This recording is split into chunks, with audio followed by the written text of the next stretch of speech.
انجمن محبان اردو کی جانب سے ہر سال کی طرح اس سال بھی قطر کے دوحہ میں ایک باوقار مشاعرے کا انعقاد کیا جا رہا ہے۔ سخن روبرو کے عنوان سے منعقد ہونے والے اس مشاعرے میں عالمی شہرت یافتہ شعراء کرام اور شخصیات شرکت کریں گی۔ سلام ٹی وی کے اشتراک سے ہونے والے اس مشاعرے کا آغاز دوحہ کے ریڈیسن بلیو ہوٹل میں 3 اکتوبر کو رات 8:30 بجے ہوگا۔ قطر میں رہنے والے تمام عاشقان اردو سے بڑی تعداد میں مشاعرے میں شرکت کی گزارش کی گئی ہے۔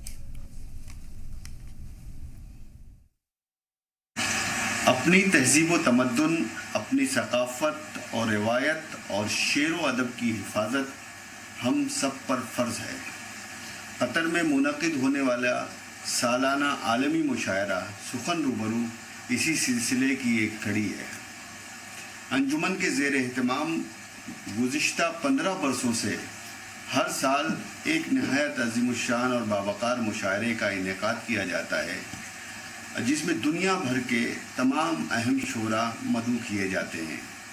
ہر برس کی طرح اس سال بھی انجمن نے اپنی اس کوشش کو آگے بڑھایا ہے اور انجمن کے زیر اہتمام 15واں سالانہ مشاعرہ سخن روبرو کا انعقاد ہونے جا رہا ہے۔ یہ مشاعرہ اسی جمعرات 3 اکتوبر 2024 کو ریڈیسن بلو ہوٹل میں منعقد ہونے جا رہا ہے۔ قطر میں مقیم اردو شعر و ادب سے دلچسپی رکھنے والے تمام لوگوں سے گزارش ہے کہ اس مشاعرے میں ضرور تشریف لائیں اور شعر و ادب سے سجی ایک خوبصورت شام کا حصہ بنیں۔